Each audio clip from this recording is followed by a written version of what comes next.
Hi, everyone. Thank you so much for joining us today. We're going to give it a few more minutes for folks to log on, and then we'll go ahead and get started. Thank you.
All right, everybody. Thank you so much for joining us today for LinuxBoot integration with UEFI webcast, which is a part of the UEFI 2020 Virtual Plug Fest. I'd like to introduce you to our presenters today. So we have Isaac Oram, who is a principal engineer at Intel, and Jonathan Zhang, who is a software engineer at Facebook. And I'll go ahead and pass it off to them. Hello, everybody. This is Jonathan from Facebook. It's an honor that Isaac from Intel and I joined co-present this webinar. With this, we would like to take this chance to introduce LinuxBoot, and we have a proposal for the UEFI community, and also as well as the LinuxBoot community. In the end, we will have a call for action.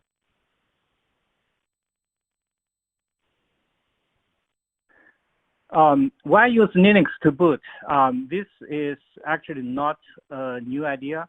People have been working on it for a long time, but it's getting more and more attention, especially for Facebook as a hyperscaler. We realized that using Linux to do most of the boot tasks makes sense to us. One reason is because of productivity. In Facebook, there are thousands of Linux engineers. To make them to be able to feel comfortable with firmware, if majority of the task of the boot task is done by Linux, then the essentially becomes firmware engineer. They won't be afraid of diving into firmware, debugging and using firmware. Manageability. So with Linux, as understood by everybody, or the Linux engineers in Facebook, the boot process becomes a white box instead of black box. And as we understand more about the firmware, then we can figure out the issue and come up with a new fix in a few days instead of months of waiting for a fix from vendor. On the security side, because now there's one set of drivers shared between firmware and OS, so it's only one set of driver to think about the security. Our Linux boot model is that on the spice flash, there is Linux kernel and you need to run FS, and then there is earlier bootloader, which boots Linux kernel as a payload. The earlier bootloader could be UEFI, PEFS, or core boot, or U-boot. And then the Linux kernel and the Linux you need to run FS has all the device driver, file system driver, network driver, which has the task of finding the operating system. and boot it. Exactly what is LinuxBoot? LinuxBoot, it would include a initial bootloader. Some of the examples of the initial bootloader could be UEFI, or stripped out UEFI, and the core boot, which does Silicon platform board init, and which does PCI enumeration resource assignment, generate ACPI, SM BIOS tables. And then there's Linux on the flash. So the kernel provides device drivers, and the init run FS could have a shell, and it has target OS bootloader. In terms of Facebook, we use uroot, which is a type of init run FS. It's like the BusyBox, and it's a modern Go language scripting environment. The size of the Linux plus uroot together is 5 meg.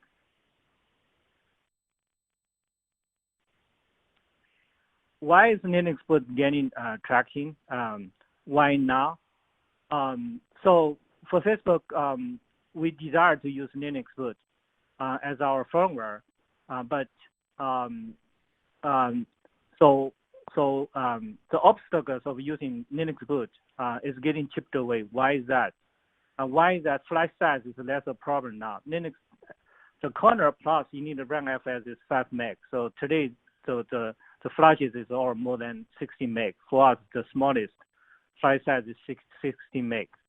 And the next, Linux becomes more mature for embedded environment. It's getting more powerful. And we have the scalability challenges. We need to be able to manage tons and tons of machines in the data center efficiently with a lot of engineers involved.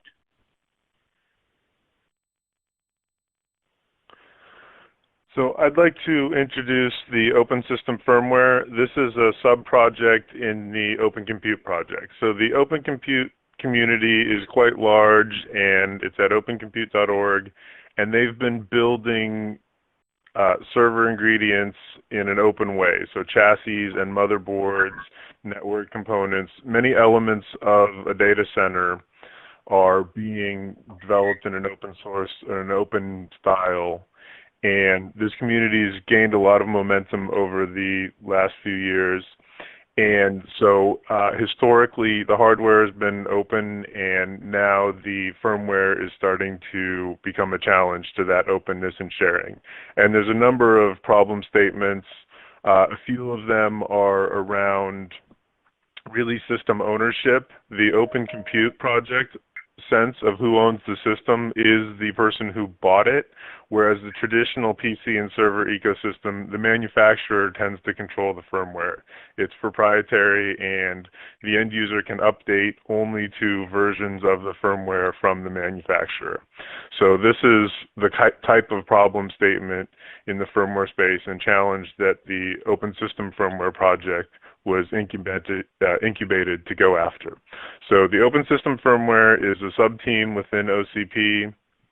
It started in 2018 informally and became formalized last year. It's working on a couple key deliverables. A set of requirements defining what counts as Open System Firmware.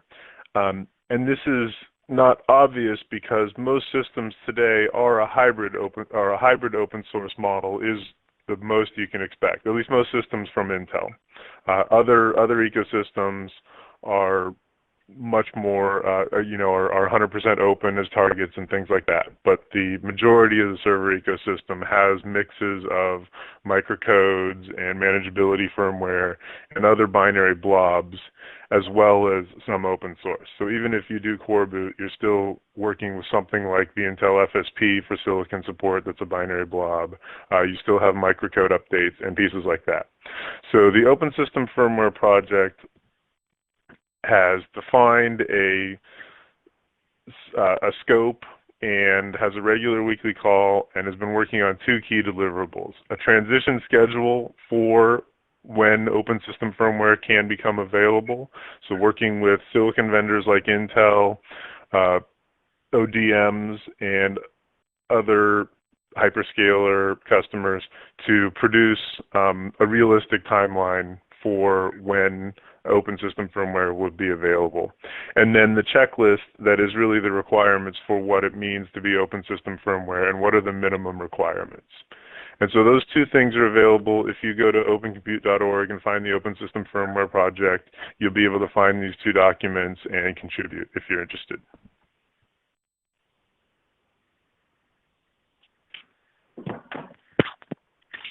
So with Facebook, we have been using a coreboot, LinuxBoot on macro server, which is not server feature rich. For example, RAS has not been a requirement for macro server in our case.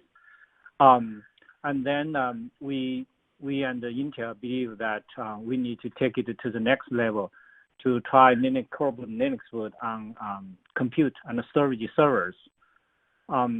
So starting from 2018, we started a proof of concept on Intel Xeon scalable processor, which is a server processor class. And we started with the Skylake scalable processor. This is the first POC with coreboot and LinuxBoot on OCP multi-socket server platform. The platform we first worked on is called Tioga path, and it has 80 threads and 384 gigabytes of DRAM. We use it as a stepping stone for the later generations because Tioga path is already mass deployed in Facebook's data center. So we use that as a stepping stone so that we establish a good foundation and establish the technology for the newer generation of Xeon SP server platforms. So the coreboot code was upstreamed, and the FSP was also developed, and it is based on FSP 2.1 API mode.